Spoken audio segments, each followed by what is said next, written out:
Ladies and gentlemen, boys and girls, welcome to the Music Lab podcast. My name is Dogg, and I'm so excited to be back with all of you for another episode of the podcast. Today, we are featuring a band all the way from Palm Springs, California, featuring Mr. Chris, the drummer from the Dreamboats. Welcome, Mr. Chris. I sing. Johnny is the drummer that we were talking about. Oh Sorry, my shit. bad. Oh It's my okay. It's okay. lord. It's okay. I do the handstand in the rhythm guitar. Don't Oh mind man. me. All right. Yeah, So on the but I yeah, I do. guess But I the am a video that I drummer though. want I got to give it though. I am a drummer though. That my main instrument is the drums. to. Okay. When it comes to guitar, all I do is just hump the air and play cowboy chords. That's all I realistically do. So, but yes, I am a drummer as well. We'll say that. Multi-instrumentalist. That's, Chris. that's it. I wanted the spotlight at the front, so I had to work my way from the drummer to the singer. But we got there. We got there. Yeah. It's so funny. There aren't that many bands where the drummer is the lead singer. Why do you think that is? Yeah, I don't know. Johnny takes songs and sings as well, sings lead and whatnot. So I gotta, yeah. There's not many, but like in this band, we try to do a lot of things that people don't do. You know what I mean? And it's been opened up the opportunity. Justin's a great drummer as well on bass. It's opened up an opportunity for cool things on stage. There's been times where we swap. Like I'll go on the drums and Johnny will come on the guitar. We've done that on a couple times just for some fun, non-pressure gigs. When we performed at the Living Arts Center a couple of years back, during one show, oh sorry, during a couple shows during one run, uh, Johnny and I they wheeled out a second drum set, and Johnny and I used to do a drum battle, like Buddy Rich versus Gene Krupa style. I'd rather be Buddy Rich, but and get the crowd going and stuff like that. So it's nice having another drummer in the band as well. I guess you could say, yeah, adds some cool elements to the show. I guess, yeah. Yeah. Well, I mean, so being in a band for 16 years, you've kind of elevated the craft from when you started. Talk about the origin of the band and how you guys all came about in Canada. It was pretty natural. I was working at something like a Guitar Center equivalent back in Canada, which is something called Long McQuaid, and one of the original band members, showed it to Mike Bolton. Was working in the rental department, and he had the band that he was jamming with before that kind of like it kind of like I don't know, they lost a member, kind of fizzled a bit. So I came in and we started jamming, and Johnny was their drummer, and Robbie was the lead guitarist, and I was dating a girl at the time. We had our buddy there that was like a photographer, and we just went to a rehearsal space. We just started kind of jamming. We had this book called the Beatles Chord Songbook, and if you had a kind of light idea of how to play any of the songs from the Beatles, it had like all the chords and the lyrics lined up. So if any of us had this book, we all knew kind of what to play and at least the chords at least. And then it kind of started like on a day where we jammed like for like I think it had to be like 14 hours or something stupid. And it was just such a magical, awesome day. And performing and playing, 50 songs, the Beatles songs. Beatles were a big foundation in the beginning. And then the following day, I called Johnny up on the phone because I got his number. And I only met Johnny that day. I'd never met him before. I only knew of him. And I said, "Hey man, I loved yesterday's jam. I'm like, I have an idea. Like, I want to start like a 50s and 60s like cover band." And he's like, I do too, kind of thing. He's told me he was pacing on his grass when he was still living at his parents' house and stuff. And yeah, so it's funny. I like telling the story because it rarely happens, and it's like a friendship that kind of started on something so mutually awesome. And lovable was the love of 50s and 60s music, and I met this person, and then the following day I asked to be in a band with him, and then we've been together for 16, 17 years like since, kind of thing. And that's been like our friendship and like working relationship since then, kind of thing. Yeah, yeah.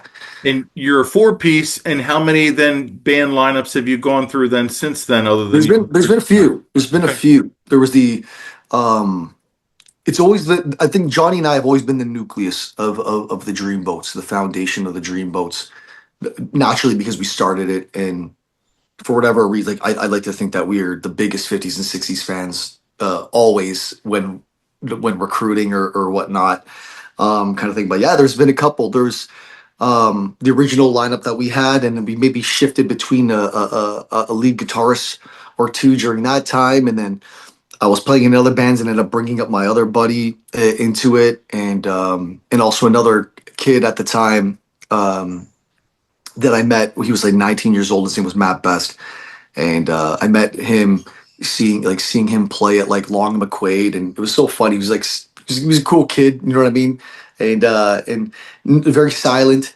and some of my coworkers at the time were just talking shit while this guy's playing because he just sit down at the guitar all the time and just play guitars and not really buy too many things, but he'd always be hanging with his mom there, and then.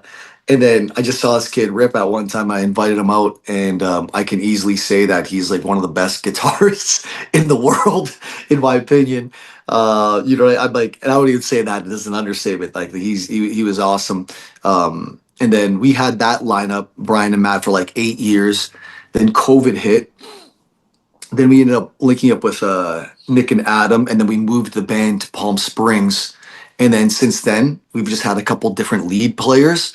But it's yeah, I guess it's been a few different things. But like I said, it's always just been myself, Johnny, and right now Justin. He's been with us for the past like 4 years, and he's like now like really like a solid member of the team. And sometimes we work with different lead guitarists, and right now also we've been playing with Andy, the man with a million antics and such a great soul and beautiful voice, and he's been playing with us as well. So yeah, there's been couple different lineup changes, kind of thing. No stranger to playing with different players. But once you're in, you're always part of the Dreamboats family. There's always going to be some moment where you're going to play with us, whether it's as a guest or the main or the lead. So yeah, that's kind of how it's always kind of ran with the Dreamboats at this point. Yeah. Well, we had talked about before we started, like the you guys have released original music. Now we're kind of shifting more toward covers, but you kind of spoke about former members in the EP that you guys released back to the start. Talk Yeah. about that EP and talk about that process because you said it was, your favorite. It was a very in a way like when the band splits during COVID, and it was just left with Johnny and myself. Like we were trying to do things to kind of find inspiration and purpose and reason and recording original music at the time because we couldn't play covers because um, it was the whole world was kind of shut down at the time or whatever. Was like something like a little bit of an outlet for us. So we recorded the Back to the Start EP. It had a couple songs in the pipeline, and Johnny wrote a few of the songs. I wrote a few of the songs. Nick wrote a song at the time, our lead guitarist at the time as well. And he was bouncing back and forth like 2 hours from his place to come rehearse with us on the weekends and whatnot. So it was definitely like, yeah, just like more, I want to say a therapeutic experience on many different ways. You know what I mean? Because, when you are or an artist or a performing artist, and then everyone will make you feel like you're just breaking the law when you're trying to get people together when your job has always been to put people together. It's like almost like you kind of feel like you lose purpose a little bit. So it's like we felt that recording at the time was something really, really cool to do. And yeah, we just came up with a few cool songs. My favorite song I think is Back to the Start that Johnny wrote. I love that song a lot.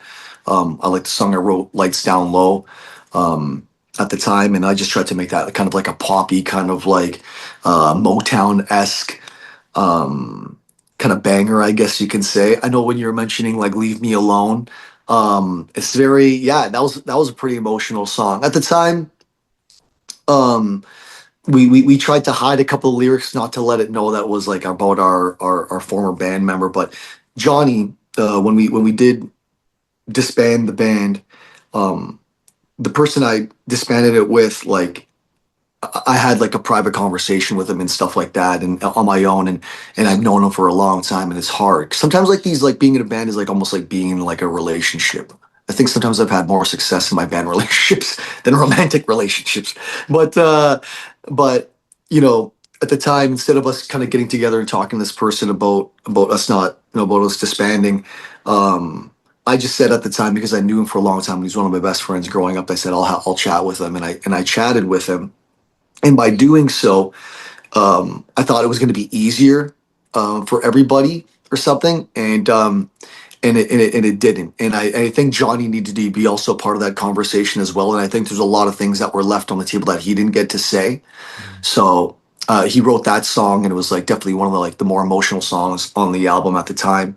Uh, I like to think kind of directed about him, but we kind of hit it in the lyrics instead of saying like my friend doing this, my lover did this. So we kind of just switched the words, just kind of like because if we see my friend, he's gonna definitely know what's going on. But since the years have passed, we can talk about it now. So that was one song that he wrote on it, and then Back to the Start was just such a cool banger for me. And whenever I listen to that song, I'm just like, man, I don't know why like it's just such a great melody to it, and I was just so happy when I heard Johnny bring it to the table, and even happier when he told me I should sing it. And then uh, what else? What's my other favorite song? And then Lights Down Low was just like, yeah, just a song about just like uh, just I don't know, being in love, being in that situation, being in that moment. I want to say maybe even being in love. Maybe not even. Sometimes you don't even need to be in love these days. But like kind of describing a moment of like things are about to happen. Let's do it with the lights down low. And I tried to make it like kind of like a poppy song like that. And I still perform that under my own solo alias, which is cool, which has been an outlet for me to go and perform original music. But yeah, I guess you can say to sum it all up, that was an era of the Dreamboats that was emotional, confusing, trying times, but we got through it with that, and I'm happy with the result. It was all self-produced, you know what I mean, and I'm happy with the product. Yeah, it was a fun one. It was a good one to record. Yeah. So that album comes out then, COVID kind of, it's 2022. We finally are kind of coming out of that. At what point are you guys at the band at that point? Are we working full-time jobs? Are we releasing stuff? Are we touring at that point? Or what are we doing at that, time stamp? Um, at that time, we were still kind of collecting like, thankfully COVID beneficiary like Serb back in Canada. We weren't working full time. That's all we do though is we work just music full time. This has been blessed to do that. At the time, we were getting kind of supplemented a little bit of money, and then I think it was about November 2021 where we got booked. Like things kind of started opening up a little bit, but not in Canada. Canada would open up then close, open close. It was just like what the heck. So people were even though things were technically open, sometimes people were still weary about booking. So November 2021, we got the inquiry to perform here in Palm Springs, and when we got down here, shout out to CC, by the way. When we got down here, things were just open and things were outside, and the laws weren't as like enclosed like a jail on you. And so we played this gig. We played a couple gigs, couple outdoor gigs, and then we just said like, yo, we're like, man, it's like beautiful out there, and people are playing and doing things. You know what I mean? Like what. And then our mentor, one of the four pillars, we can talk about him later on, like we were mentioning, was just like, boys, you just got to get your asses out here. I don't know what the heck you guys are like. Are you doing this or what the hell you guys doing? And he's very much like that. He's not like, you guys should go. He's just like, good. You guys working stupid? Like get your shit together and get out here. You know, he's like kind of that way. You know what I mean? Yeah. So it's like, all right, I guess I gotta. Again, he's such a successful dude that like it's almost like you definitely listen more and follow the path of people that you feel are successful and understand the sacrifices and whatnot and so we went and we're like, okay, well, screw this, let's just do this. So then we just packed the van up and then just moved down here in January 2022. I think we had about maybe 4 or 5 gigs booked, and they were still here. So we just just make it work. Just go there, play, feel confident in what we've done, and that was the timeline. I guess you could say that was how around that time. And then we lived in Joshua Tree for a bit, then moved into Palm Desert, living. There's a moment there where there was three of us in a two-bedroom upstairs, and they had the bedrooms. I was living in the hallway, and you know what I mean. I can't even.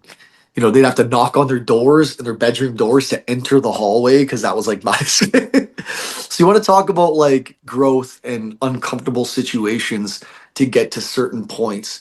That was definitely one moment of the band, one era of the band that was like you had to really believe in what was going on and the purpose, or else you were going to be like, I am a grown man sleeping in a goddamn hallway right now. It's. So, but yeah, I guess you can say to answer the question, yeah, I guess you can say that's like kind of the era of then that time that we moved down here and have just made it work since, kind of thing. Yeah. So I guess of the four then at that time, who was leaving the most, and which one of the four was, I guess maybe the three of you had to convince the most to move. Well, the four of us at the time was Nick, Justin, myself, and Johnny. And it's funny enough, Nick was the one that came down here in November 2021. Mind you, I got to give him some grace because he just had a baby. He came down here January in November 2021. He's like, yo, man, what the hell are we doing, guys? We should be down there. We should go, go, go. So we all go, and then he's the first one that to leave, and he's the one to convince everyone to like put pressure on everyone to get down here as well. Not to say I didn't have any intentions of wanting to live down here myself. And then Justin used to play in other bands as well. A pretty cool, successful band called Il Scarlet, and also his own projects. As well, like Island Shivers and Sketch, and he used to do these things. And we used to talk prior to him even being in the Dreamboats because he's just supposed to come down as a sub for us. But even prior to that, we always talked about living in California and stuff like that. And then so we proposed it to him to just be a sub for 4 months because our other bassist was finishing up his full time gig to be a teacher and stuff like that. Like he was in like teachers college. So we told Justin, we're like, come down. He's supposed to come down for 4 months. He's been here for like all this time. He went back for a little stint, but he's been here since, kind of thing. But imagine, I only feel bad for Anna, and Anna, I'm apologizing to you right now because she's the sweetest girl, and it's his wife. And I can only imagine what it'd been like being like, Anna, he's coming for 4 months and then he's just staying down here with us. But I think she believed in the vision as well, so he's got some grace. But that's kind of like how. Sorry, to answer your question, guys, I go on these side tangents. The four of us came down here. Nick was the first one to leave, and then from there, we were always scouting for a new lead guitarist to fill the position. We played with many different lead guitarists in the beginning there, and it was just kind of like a phasing out kind of. I mean, just sifting through kind of process of like who can be the best decision, person for this band, and we landed on Andy for a few years there. So yeah, so that's kind of like how that kind of began. And like, but it was the three of us, Justin, Johnny, myself, were like kind of like the core in California, and then we're always just trying to find out who we can play with. And when we played in Canada, we played with Adam Brick, and then when we came here, we'd play with like say Andy or any kind of people that were available at the time. But Andy was more the solid guy kind of thing. So I guess it was there an easier area to find like musicians in California versus Canada, or not really? No, I'd lie to you if I said that like it was an easy process and everyone loves to learn the material the way it should be played. I'd be lying to you if I said that to you. It was not an easy process. It's not an easy process. It's never an easy process.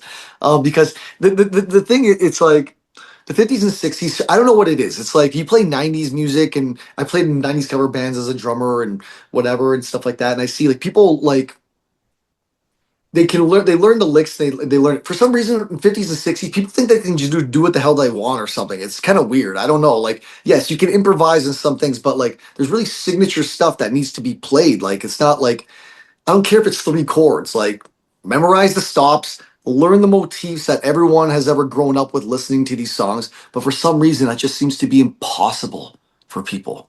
I can't tell you why. I don't know why. Musicians, if you're getting paid to emulate something, emulate it. You have the blueprint. You know what I'm saying? It's like, do not reinvent the wheel. These songs are popular for a reason. So to answer your question, no, it's never easy trying to find people that really give this like the respect to like the era.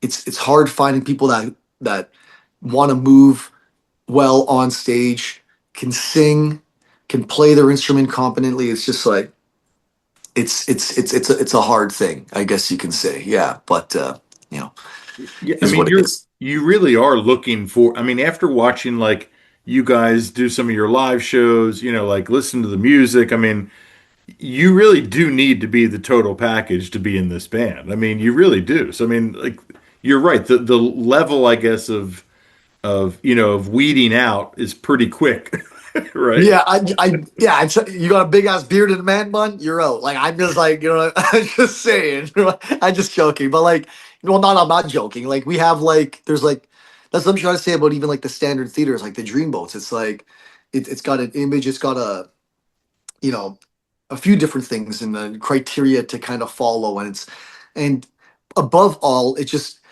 like we're playing a lot, so like to have someone join us is like you're it's going to be a big part of your life, and the older we get, I can't expect that from people anymore. I can't expect people to do, things that, you know what I mean, like unless you're just throwing copious amounts of money at them, which thankfully we got a little bit more in the budget these days, which helps, but at the same time it's like it's hard to get people to really to commit to things when they have either A, their own projects, B, have a kid, C, have a wife, D, have, you know what I mean, have a job or something, you know what I mean, and like with us, we just try to convince people that, hey, if you join the band, this will be your job, which is cool. Our rates are pretty competitive, I like to think. And but yeah, it's a hard thing. Also, yeah, you know what I mean. Like, you got to cut your hair. You got to be shaved. You know what I'm saying? Like, there's like so many different like criteria. So like, yeah, answer your question. It's just like, yeah, it's tricky finding um someone dreamy, I guess you can say. Yeah, that's it. It's So like it's a little hard. yeah, I guess for you then personally, and then to also ask as a band as a whole, like, do you feel like, since you guys have been doing this for a while now, do you feel like you kind of have touring and like that touring mentality under like, kind of under control at this point, or is it still like an uphill battle? Yeah, no, it's I'm thankful. Johnny took on I went as like a band leader role assigned to me. Johnny is more like CEO, kind of like making like more the business calls, financial calls and stuff like that. That's been his expertise, I guess you could say, and and he's also played in successful bands as well as Justin. So they've been coordinating, and we just have a team now. Eric Soto, who lives with us, is on payroll as well. He's like our kind of like road manager slash like tech dude. So he's advancing, he's doing things. We have an admin that we help, Rosemary, that helps us. Rosemary, she's advancing the meals and lining the contract, signing the contract.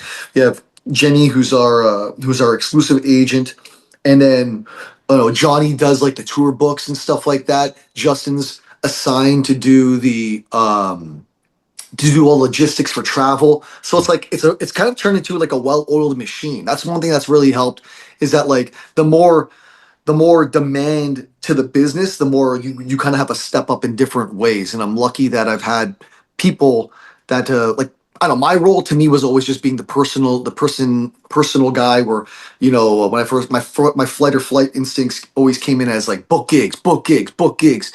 And the first gig I ever booked in San Diego at Tio Leo's made 200 bucks, handed it right to the sax player. I think I got like a taquito at 7-Eleven as my pay that day. Like, and then we just built it up, built it up, built it up to like you're phasing out the clubs. You're not doing like certain city festivals anymore, and now you're just doing like the theaters. And just it took 4 years, you know what I mean, of just grinding, like just absolute grinding, and you're playing theaters in Canada, and then you hit COVID and you come down here and you're busking in downtown Palm Springs. Like, talk about like an ego hit, right? But like you're delusional to think that you things are just going to get handed to you. You know what I mean? Like you just got to go out there, you got to humble yourself, and you got to like play to the best of your ability and just let the quality of that speak for itself. You know what I mean? Like when we came down here, even though the band's 17, coming down here was 13 years in the making already. You know what I mean? Like, so it's like there was something there. You know what I mean? Already we believed in it, even though That's the thing. It's like regardless who was playing with us, Johnny and I, as like these core members, always believed in ourselves as a unit. The two of us, I like to think he's the yin to my yang, is what we always just say. It's so weird. It's so deep. It's like I feel like God put Johnny in my life for like a reason. I hope that Johnny feels the same way. But it's just yeah, it's just tricky, but you work through it, and like and thankfully we got to that point where we're kind of sitting more comfortable, and the band is now like its own like unit. It's doing its thing. It's I've stepped back now. I don't have to go and try calling everyone, jump my phone. Like, I'd wake up, we do the business hours, 10:30 to 4:30 every day, and whatever that consisted of, whether it was just like getting gigs, doing the contracts, social media, whatever it is. My whole thing was just always trying to just get on the phone, call people, get them going, and try to book us. Now I don't have to do that. Now it's like almost like stepping on the toes of our agents. So now it's like, all right. So now, my role is just kind of being the band, like whatever happens on stage, choreography, band leader, quote unquote, whatever. Um, when it comes to that role. But yeah, the business itself is now rolling on itself. I know my roles, everyone else knows their roles, and it's like just turned into a well-oiled machine. It's getting there. Yeah, there's always little things here to tweak, but it's a well-oiled machine for sure. Yeah, business-wise, yeah. It's so important, like you said, having defined roles. Like I've talked to bands that are, DIY. I've talked to bands with full teams, and like every band shares that same sentiment. Like it's so important that each member knows their role because a lot of times once you do get big enough where you do have like teams behind you where you're not having to worry about social media or like you said you're not having to worry about making all those calls, you still have roles. It's just maybe reduced, like Yeah. One of them also was like trying to get on the phone, try to get some publicity. Then we got yeah. to get a publicist. And here we are, so that's Heidi's role. Thank God. Yes, and Heidi is part of the team as well at this point. And you know what I mean?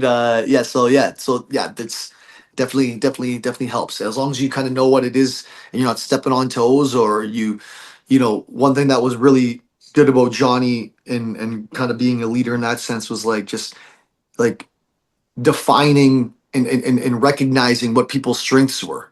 You know what I mean? Like, don't get me to do technical shit. You know what I mean? Like, give that to someone who's comfortable with it. But if you want to get a booking done or something, like I've been self-employed since, for a long time now, off like just teaching and playing music. And a lot of it has come down to just connections and just like talking and meeting people and whatever it is. And that's just business in general. Business is that, and that's what I felt comfortable in. You know what I mean? And he'd be doing the thing. So yeah, defining your roles, you can go a lot further with that. Yeah, for sure. So I want to talk about like your fan base because, I feel like, 50s and 60s music, their fans, well, obviously, like, are catered to be more older, but like they are also very passionate and very loyal to the genre itself, not necessarily bands. Kind of talk about that. Yeah. You're right. Like, you get a good 50s and 60s band. That's what's was so cool, and why, I mean, like we play to in the Performing Arts Center. Majority of that realm is like older people, 55 plus. And but they're the ones that are cheering, showing the love, making the noise, and above all buying the tickets. So it's like I got to give it up to them. And they see a band, well, young, define young, maybe hide this white hair, Cruel Devella white strip I got going on the top of my head here.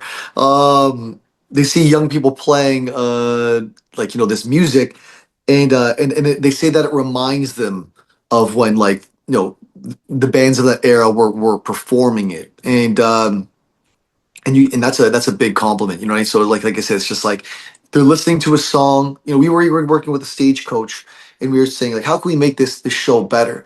And it kind of falls within itself, where it's like you are playing the soundtrack to like their times growing up. You know what I mean? Like you play those songs, it doesn't matter. It's like, right. Oh my gosh, I'm back in high school holding on to Susie's waist. I don't know. You know what I'm saying? It's just like, so it's like it's too easy putting that era together with that demographic. It's been great and it's amazing. We're like the good old boys. We're like the grandkids that are making their parents proud or something. You know what I mean? They're making them proud. And then there's another era of like a kind of like a subculture of like retro rockers and young people that span from like mid 20s to my age. You know what I mean? 40s kind of thing. And I grew up with like the influences, the references of the 50s culture that we did, like and I talk about in the show, the things that got me into it. When I saw Alabama for the first time, I was just like, I got my freaking mind blown.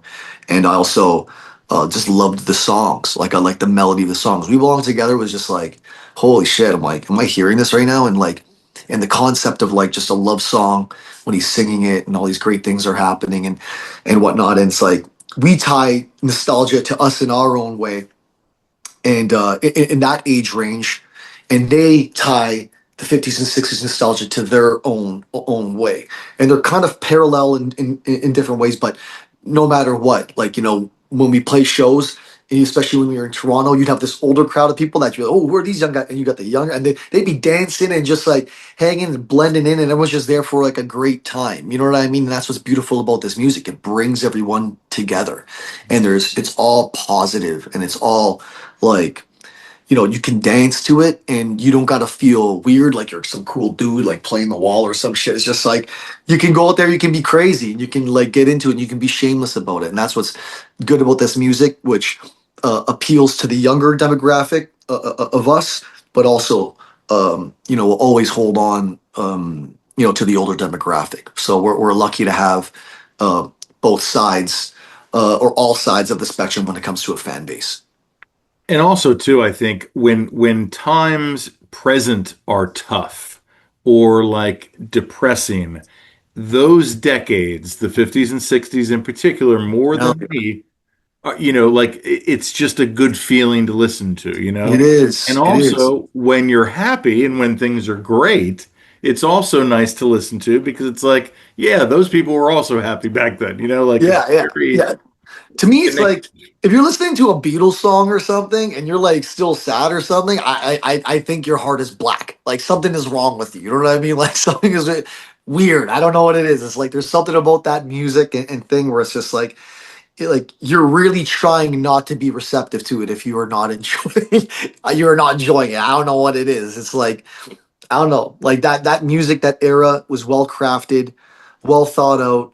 The melodies are still being used till today. It's like the blueprint of it, and it's just like if you're not enjoying it or you're kind of disrespecting it, there's got to be some other reason or motive behind it to why you are not getting into this music. Because this is like formula, like it is the blueprint of like what people enjoy in modern pop and melody and the science of music to me. You know what I'm saying? It's like so yeah, I guess you can say that genre spans and definitely can get people in a great mood. It definitely does for me. Put on a Walmart double CD compilation, crank the shit out of that thing. You're driving in the car. If you are not in a great mood, I don't know what's wrong with you, man. You're done. That's it. You're doomed. That's all I gotta say. But so from a live performance though perspective, is there a band from that like era that you guys kind of emulate, from a live perspective? Just um, I'd like to think we try with the Beatles. Mhm. Love the Beatles. The style, the bow, everything. Um, is I did get weird here. Um, what's it called? The Beatles is one that we definitely try. Who else? I mean, stage moves. Maybe the guest, maybe the Who or something. Harmonies. We try to emulate the Beach Boys. When it comes to dance moves, maybe Temptations, stuff like that. What can make me? They go the hand gestures or whatever. Or like, um, I like to think it's a combination of those artists will really make the Dreamboats who we are and who we're influenced by. James Brown. Sometimes I do a little breakdance break in the middle of it of like something or um, uh, even when it came to the drum solo stuff, some stuff from that era. So there's like yeah, as far as like stuff live on stage, I like to think from the artists I just mentioned right there are the like kind of like the first ones that come to mind. I guess yeah. So let's talk about kind of this transition then from doing originals to then strictly just kind of covers and becoming this more like entertainment sort of like package, like we were talking about off camera. Yeah, for sure. Yeah. Um, so when we first got down here, like I said, we were kind of like fresh off like just doing like the Back to the Start EP. So we were playing some original music, and we also worked with management at a time who thought it would be best to kind of do original music. I think they were doing like uh we're able to do like they're doing like radio placements and stuff at the time, this manager and stuff like stuff to Demetrius. Um and at the time we were kind of like, we're just gonna do the original, sorry, the cover thing. Because when we got down here, like I want you to imagine what's going to be like trying to pitch and try to get gigs. When you're an original band, to get people to your shows, they got to know your music. You got to either be friends with them. They can't be just your parents all the time. So there's got to be some impact that you're hitting in order for them to go and go check out the show. That wasn't what worked for us in that case. When we defined ourselves as like a 50s and 60s band, regardless, we could have been the Dreamboats, the Steamboats, the Creamboat, it didn't matter. Like, you know what I mean? Like, at the time, it's just like 50s and 60s. Whoever's going to hear that is going to be inclined to go see a 50s and 60s show. So, as you're eating beans and rice, I'm just joking, it's never been that bad, but like, you're starting off and you're trying to like, you're not making big finances or whatever. You got to kind of go with what you feel is the best and marketable kind of thing. So, when we first got down here, we figured, you know what? Instead of shining this flashlight, let's just be laser focused so people just know and just burn through, what we're trying to do in the industry, and try to just burn right through it. And so we decided, and sometimes when we'd be doing bookings, sometimes we were a little too original for a cover gig, and we're too cover for an original gig. So you got to find your way and your path. And like I said, in our situation here, we just felt like the safest thing to do and the more natural thing to do Yeah. would be to play the cover songs, because at the time too, a lot of our money and finances came from like cover gigs. So we'd be playing cover gigs majority of the time, and then and if like we had like an original gig lined up, like here we are, we're all dialed in with like the dance moves with the cover gigs, because we're playing these songs all the time, like we're rehearsing these songs all the time. The second we start playing like the original songs, it's just it's like feels like it's different, like because we don't run these songs like we do like these cover songs. So it's like here we are doing hands crazy shit, and then next thing you know, we play an original song. We're like sitting there staring. Oh God, don't fuck this chord up. We're just you know what I mean? Like it just was a different thing. So it's like um, it just kind of was at a point there. We're just like, you know what, guys, let's just we just got to zero in, laser sharp focus. Let's just be the best 50s and 60s band in the world. And that was the goal and the mindset kind of thing. But like I was mentioning to you earlier, not to say that we can't release original music now moving forward. We feel like we have a little bit more of like a presence online. I'm not, taking every single gig I can get. You know what I mean? Like, we're at a good financial period. We pay ourselves X amount of dollars, like almost like a salary per month. And the rest goes into the band fund, and we get bonuses at the end of the year. And so it's like, I don't got to worry about trying to just book these gigs anymore. So now it's like, okay, maybe we could develop some songs and see how they could throw them in. If it works, it works. If it doesn't, it doesn't. I was mentioning one of my favorite bands, cover bands that I've seen, and we were trying to really emulate their path, as far as like how we are to the 50s realm, they are to like like the yacht rock realm, or a band called Yachtley Crew. And they got the shtick, they get it.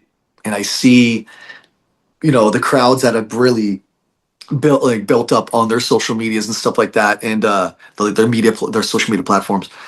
And they just released an original song, and it got nominated for like a Grammy or something. You know what I mean? So it's like the paths are there. You just got to kind of see what works and whatever. And at the time, we just saw that the path didn't work to what we were trying to accomplish. But now we feel that, there's a possibility of that. I'm thankful that also I have another project that I do as like solo. Richie Hummins is my stage name in the Dreamboats. I also do something called the Richie Hummins Band, which I still do 50s and 60s stuff. Just I try to do a little bit of different stuff than like the Dreamboats does. I'm more kind of like the high tempo, kind of like let's say punky-ish, but like up tempo, like rockabilly and 50s rock, and a couple of 60s tunes I do too. But I also throw in some of the originals that I wrote with the Dreamboat. So that's been like a little bit of my outlet for that. Because I don't want to feel like all the effort that I put into like writing songs and recording them just went to complete waste. So I'm thankful that I have some gigs that I do there as that. But to answer your question, yeah, a little bit.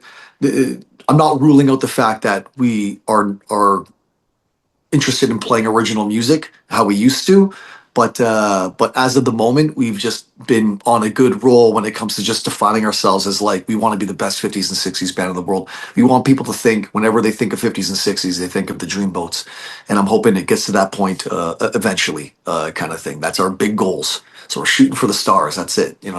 See where we land. So this tour that you're currently on and that you're basically going to be on through till like 2027, right? You Mhm. how important is the set list? Do you guys vary the set list each night? Do you guys have a set? Like, how does the set list play into Yeah, your live doesn't performance? doesn't very much. Sorry to interrupt you. Doesn't very much. We like to just dial it in. It's the show. Whenever we're playing, see that's the thing that's cool too, and maybe for other bands to know is that like not to saturate, not to like keep milking the same market. You know what I mean? Play there with a certain show, and then play there maybe next year or a year and a half after that, and then by then you'll have a different show. You know what I mean? So right now we I've dialed in on a specific show, has certain parts, certain banter moments for certain songs. We work with that stagecoach. Shout out to Mika Barnes from back in Canada, and we put together a different show that we've integrated more medley type ideas. Also, you know, our show, and even to his critique, he would say that like we're used to playing like we were back in the bar, where it's just like, okay, the dance floor's dying, let's just fucking and just play songs that just do it, boom, boom, boom, boom, boom, boom. It's like we got to give these guys a moment to take a freaking drink or something. You know what I mean? So it's like calm it down. Like if I was in on a roller coaster and it was just always sitting at the top, and oh, it's nice, it's wicked up here at the top, but like we got to get some variance here. We got to put a couple dips. So it's like we've been really trying to do our best to kind of like now really kind of vary the set and really try to trigger kind of like push and pull, tension release, emotional response from the audience, kind of thing. So the stage show itself is like, yeah, it's pretty set. And by the time you see it again, either you're driving to another market to see the same show, or you're gonna wait at your place, and by the time we get back to you the next time, it's gonna be a different show, kind of thing. So we really just want to make sure everything is dialed in, and it's just like I try to look at it as like if you're if you're in a theater setting and people are expecting like a theater quality type thing. If you went to go see like the Phantom of the Opera, that guy's not gonna like switch his lines up. You know what I'm saying? He's gonna be keeping a show very consistent and whatever. And I feel like the more we can try to keep a show consistent, dialed in from the banter to the musicality, and everything that that's going to be a show that's like worth paying that big ticket for, kind of thing, because it's just so dialed in. So there's to answer your question, there's not a lot of variance in our shows until we make the decision to be like, all right, we're adding in new elements, we're flipping this around, because the next people that see us, that saw us last year, they're gonna want something different. And that's kind of how we approach as of this moment how to alter our show, and how we also keep it consistent. Yeah. Yeah, I mean, I think that's the blueprint to how to do it, I think. Right, like, yeah, I like to think. And also, you know paying stage coaches to come down, you got to listen to what those guys are saying. They're the pros, you know what I mean. And he used to play Mika used to play in a band called the Nylons, and they had a lot of success, commercial success. Selling out Carnegie Hall, placing on Billboard with a cover song, and a successful long career. And I mean, you can try to do it on your own, or you can just try to listen to the people who have done it. You know what I mean? And we're listening, and yeah, humble enough to take every word of advice. We don't, as much as we've been here for a few years, we don't know it all, and we definitely respect the people that have done it before us, and yeah, try to emulate. I'm interested to get your answer from this. So, because you've played, obviously, you said like you've played different decades in bands, so you know a lot of decades of music. To me, it seems like the 50s and 60s would be a real conducive like genre and like style of music for like there to be medleys where you can like one song kind of blends into the other, or you can like, and I love that about DJs who can like mash up songs, or like Yeah.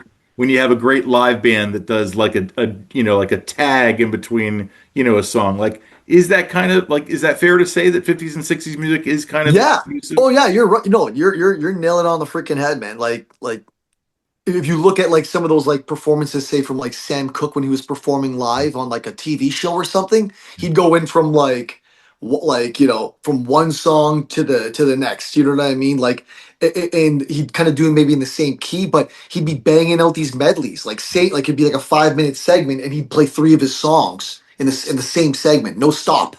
So they're fusing. He's fusing. Everly Brothers, when they like, and I'm using these examples, uh, you know, um, from TV shows. Like so, like Everly Brothers would do the same thing. They'd medley. They'd be trying to play portions of their hits. Yeah. You know what I'm saying? So, and then they give a big taste of this, and then a taste of that, and then a verse and a chorus of this, and a verse and chorus of that. So it does definitely does like lend itself to like being able to do medleys. And it's also nice to do too, like you're saying, like a DJ. Like, and also when you're up on stage all the time, these songs are like 2.5 minutes, 3 minutes. I don't want you to clap every 2.5 minutes. You know what I'm saying? It's like that just your hands are gonna go freaking hurt by the time we're done the show. So it's like you gotta almost like kind of milk moments that are working.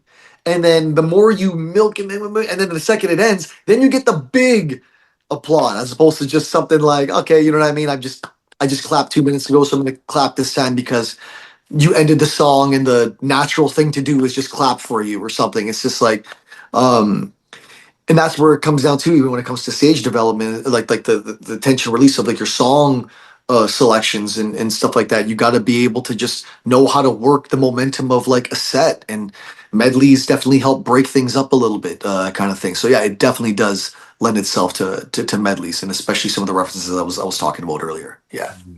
So on this tour that you got going on right now, that like I said, like takes you into next year. Like, have you looked at some of the dates in some of these cities, and has there been a city that you've not been to before that you're excited to play, or is there a city that you're returning to that you're like, oh man, I'm glad we're playing there? Yeah, as far as like, I'm not. I don't think necessarily cities too much. I like to think more of like the states that we were at. Like, I always like going to play in Florida. I like going to play in Colorado.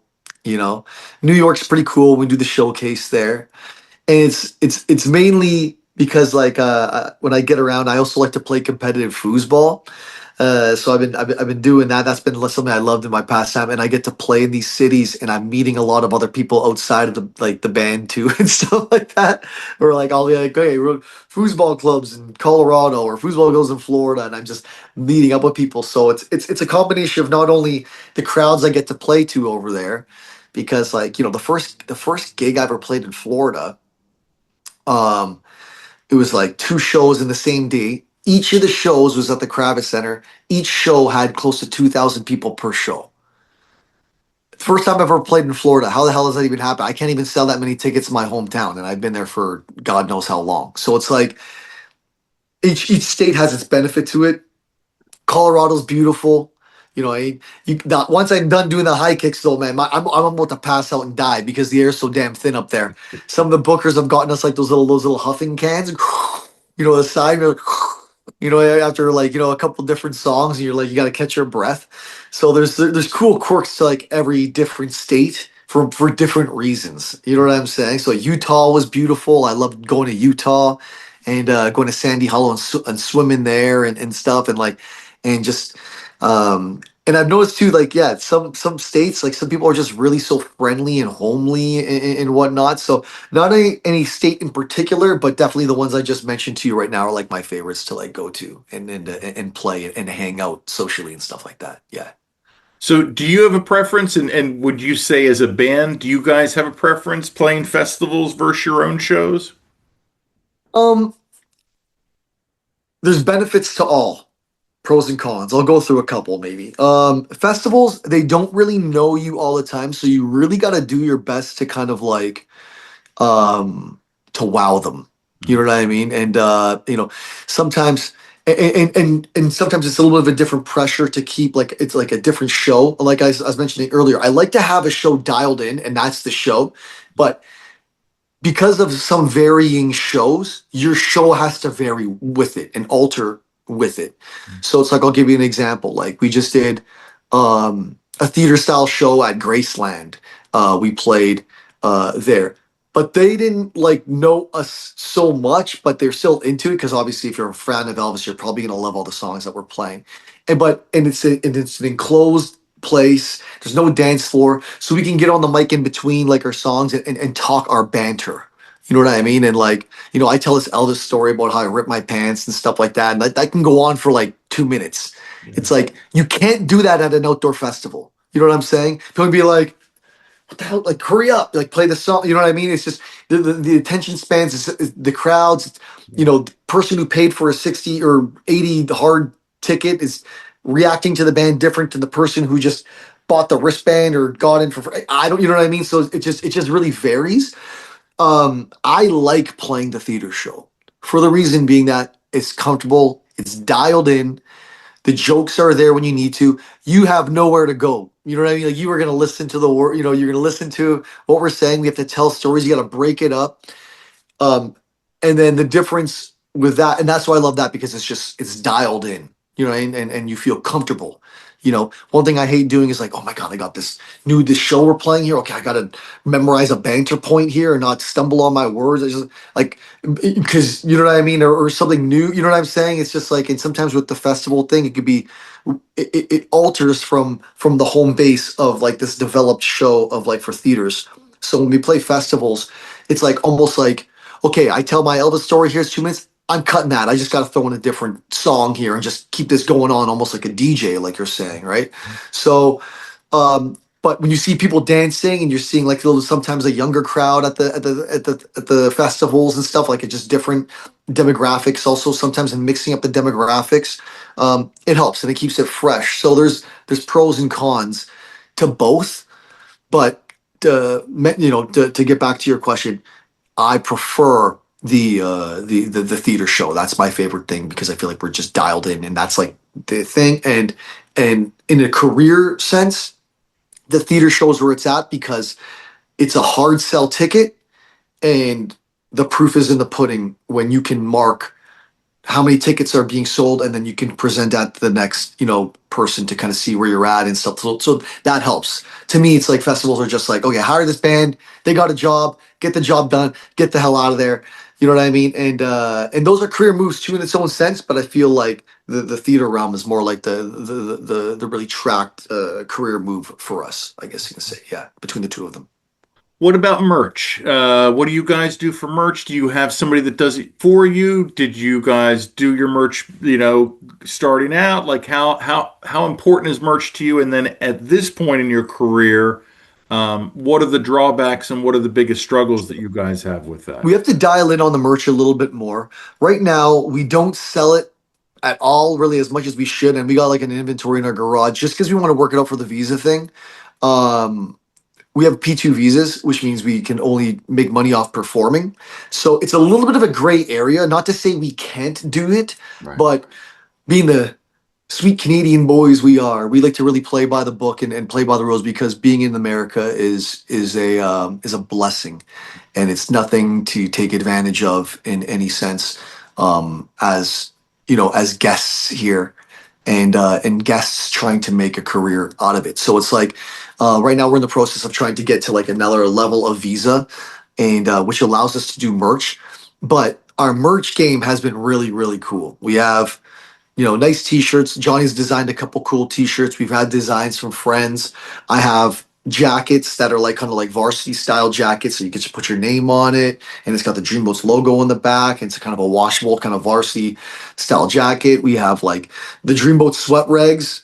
Like I'm known for like I sweat my ass. Like I give 110% energy every single time I get up on stage, whether it's in front of 10 people or thousands of people.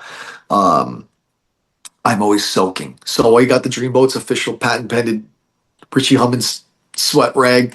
Sell that, you know, $5 for the rag, $10 with sweat on the rag. That's what we're trying to really milk these days. And I just joking, half joking. I just, but so there's that. We got bandanas. We have like hats that we sell that are really really cool. And yeah, we have a good merch game, but we want to make sure in order to really fully, but we're preparing for it because you know what, in the upcoming tours that we have, we're taking into account merch on top of our guarantees. Mhm. So and that incentivizes and or something's kind of falling short a little bit more on a guarantee, but we make more money on the back end if tickets sell, Yeah. and also merch on top of that. If we can expect like $1,000 in merch or something like that, we kind of put that into the equation and kind of figure that out. But yeah, our merch has always been something really really really fun, and we have some cool ideas coming up. We're bringing back some buttons. We're thinking about trading cards, stuff like that. Really really cool stuff like that. Tattoos and stuff like that, and like stick on tattoos and stuff like that. So really cool, fun ideas. And in the 50s and 60s realm, you can play into it so much. You know what I mean? Yeah. Yeah. So I got to know, have you or Johnny in the past or on this tour, have you had any crazy fan experience, like, or any fan where that came up to you that kind of was an uncomfortable situation? For the most part, it's pretty tame. For the Okay. most part. But I will say there was one moment there. Where were we again?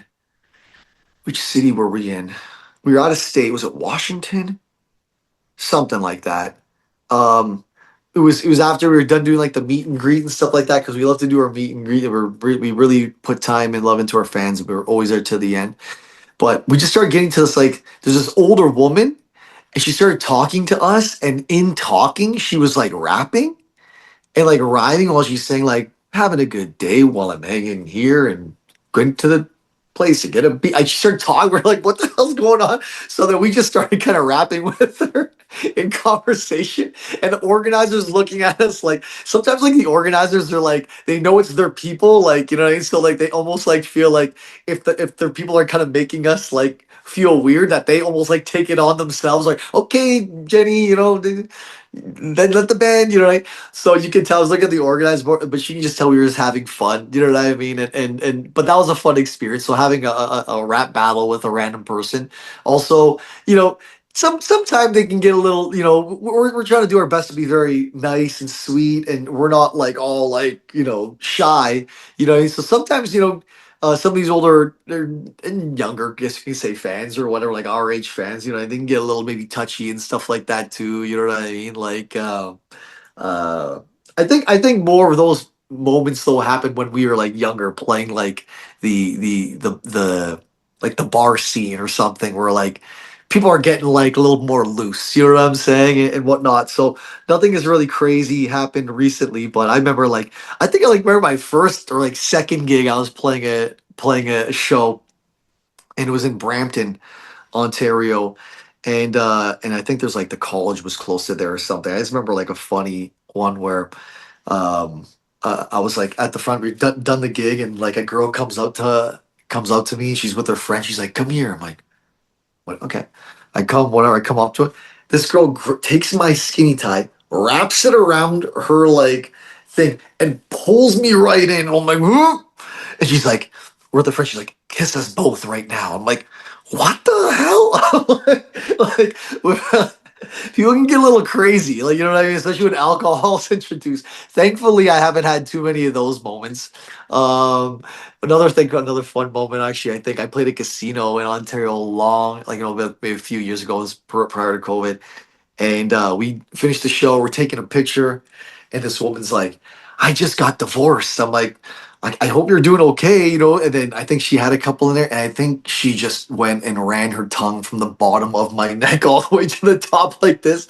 And she was like, it was like a VIP event, like at the casino. So they get invited, and I can tell like the casino director, or whatever that invited them. He's like, oh my god. He's like, all right, Sally, come, come with us right now, like moving them away from us. So it's like I said, I think if anything that gets a little weird or something, is just I think when fans get a little too forward in that sense.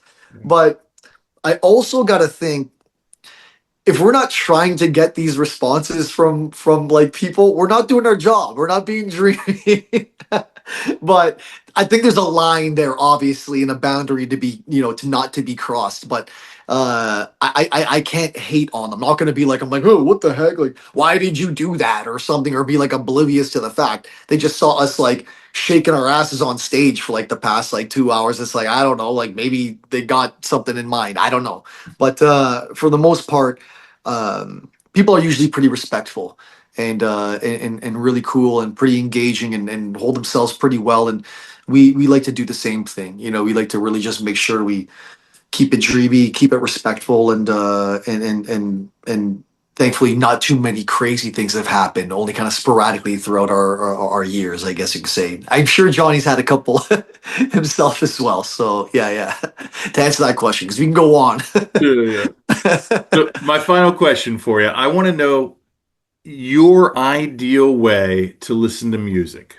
Are you a headphone guy? Are you in the car? Are you in your living room with great speakers? Are you at a live show? Like, what is your ideal way that you like to listen to music? Oof, that's right. I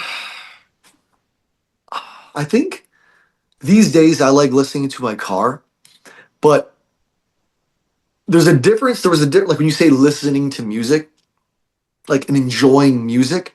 I think before I really became a musician, and like, cause like I think when you learn an instrument and learn music or songwrite, you start to look at songs a little differently after that. You don't. There's a part of me that wishes that like I didn't know those things behind because I want to enjoy music the way I used to enjoy music. You know what I mean? And during that time when I used to enjoy music, it used to be put on those headphones, freaking crank it, listen to every single nuance, listen to the production, listen to the things that people don't catch when they're listening to it on like loudspeakers and stuff like that. And I remember just listening to music, and those were my favorite times listening to music, was just putting on headphones, turning the lights off before going to bed or something, and just listening and just like being in it and just and creating the own theater of my own mind when listening to like music, and those are like my favorite moments, and my favorite way of like consuming and digesting music was like that kind of time era when like not really knowing how to play at the time, like my earlier age, which kind of set the foundation for a lot of my favorite bands. But now these days, usually I'll just have my phone, I'll just have like my Spotify playlist that I put together with all like certain songs on what I'm feeling, whether it's like a collection of girl pop songs or like 50 songs or you know um 90 songs or whatever, and then just putting it on and just kind of listening to it in the car and going through it, you know what I mean, and kind of thing. But there's also something else will get lost that's lost from that era, and I'm sure you can relate, where it's like now it's just every good song you access it, when before you'd listen to your CD or listen to your cassette. I know we go down that far. What's it called? Or at least myself. Where you had to wait for those moments. You know what I'm saying? You had to wait for those moments. And when the moment came, you're like, yeah, you know what I mean? And then you move on. It's almost like this ride. So there's different ways of how we enjoy music to this day.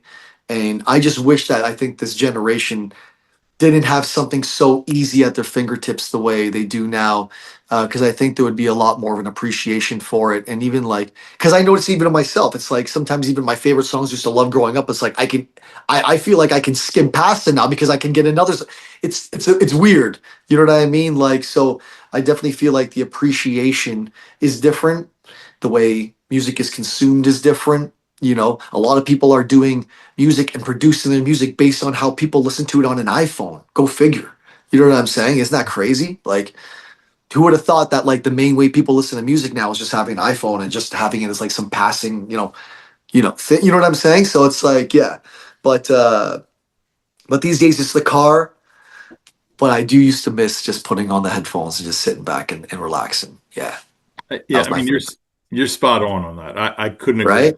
Yeah, absolutely. Yeah. So well said. So I Thank you. got one more question for you. So that, and I think I already know the answer because you kind of mentioned this.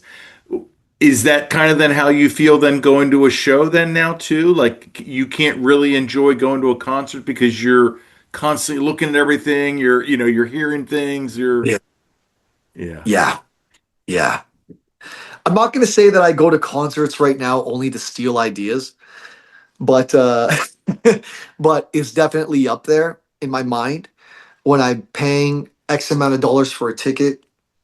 um I want to see where the quality is, that not only is myself like what I'm seeing, but like what is gaining or like gathering like a reaction from like the audience, Mhm. and seeing the dips and flows. And sometimes I'll do an idea and I'll be like, will that work? And then I'll be like, oh wait, well I saw Blue Rodeo do it, or I just saw it at the latest Beach Boys concert or something like that. They did this. I was talking about like, before we get into our new Beatles medley, can I play the Ed Sullivan intro? We step off stage, the Ed Sullivan intro, and then we pretend like we run on stage like we're the Beatles or something. I'm like, would that be weird, like to do that mid set? And then I get my questions answered when I go see the Beach Boys, like say like a week and a half ago. And literally Mike Love just like throws on this like montage of like Brian Wilson midway through the whole show. And it's even longer than the intro to that. So I'm like, everyone's loving this. This feels good in this moment. It's a dip in the valley, whatever. It's just like this moment works. You know what I mean? So I'm always thinking, yeah, of like how I can really up the performances of our band. What are we doing to up the performances of this band? And in the stage show of this band, the antics, the visuals, the sonic, elements, audio wise, and whatnot. And like, also having the new screen, like, Eric, our tech guy, and getting to the theater realm, we have now access to screens in the back. So how are you going to add that and make that cool a part of the show? So there's a mixture of that, exactly. Like I'm dissecting shows the way I dissect music when listening to it. Instead, when I'm in a show, I'm kind of dissecting like, what works and what I can take. But at the same time, though, subconsciously, I'm still enjoying the show and whatnot. But it is a little different. But the top of my mind and my position and role in this band, as well as just like what I'm passionate about executing, has always been like performance. So it's like seeing live music these days, it's like I'm taking all those elements in and seeing what I can absorb and what I can enjoy. Yeah. Well, Chris, the guitarist, I appreciate you doing this so No, much. drummer. I'm the drummer. No, no, I'm the drummer. Okay, I'm a guitarist, and I'm like guitarist is second. Okay, vocalist kind of in between there. Somehow I sound nice sometimes when I sing, but I love it. I appreciate it, Don. That was awesome. I Of course, appreciate you man. having me on. That Tell was fun. everybody the best way to find you guys on the interwebs. What's your Uh, Instagram. We're biggest on Instagram. That's where a lot of our follows and engagement happens. At the Dreamboats. If you want to see our website, see like when our shows are coming up. If you want to see our show listings, go to thedreamboatsband.com, and you can see a lot of videos, pics about us. But most importantly, the shows and when they come up and ticket links to them. We're on TikTok as well. Someone might respond to you on Facebook, but still get us on Facebook. We check once in a while. We see kind of thing, but we're more engaging on Instagram. So check us out on Instagram at the Dreamboats on Instagram. good stuff? Ladies and gentlemen, don't forget to like, follow, and subscribe to our YouTube channel, our social media pages. That helps us and helps the bands and artists like the Dreamboats. Also, check out our sponsor, RAR Outfitters. That's RAWR, outfitters.com. Don't just wear, RAR. And as always, ladies and gentlemen, I've been Dog. You've been great. This is the Music Lab Podcast.